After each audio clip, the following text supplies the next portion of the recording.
All right, let's talk about the pedal rod assembly, and here's one of my favorite discussions.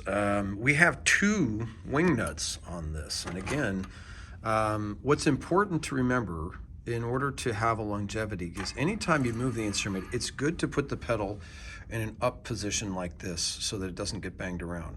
And a lot of times what happens is because we have such a great pneumatic height adjustment system here, what happens sometimes is we're able to adjust the height without loosening this pedal. So sometimes these rods or this rod will get bent because of that. So it's just important to remember, check your vibe pedal assembly before adjusting the height or moving the instrument. The other thing to remember is these are finely threaded screws. Now, this is pushing on the rod this way, and as you can see, it's now askew a bit, and if I push on this side, you can see I can center it. So one thing you want to remember is once you kind of get it snug on, you don't want to snug it up on one side first and then the other side. It's advisable to snug them up both at the same time, and once the screws stop, you should be good to go, okay?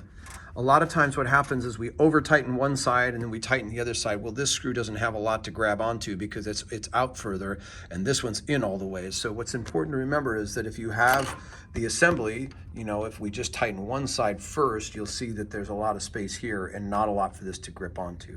So what's important to remember is when you adjust the pedal or the height of the pedal, it's good to take both sides at the same time or a little bit at each side so that you're squeezing the rod on both sides evenly as opposed to one side more than the other.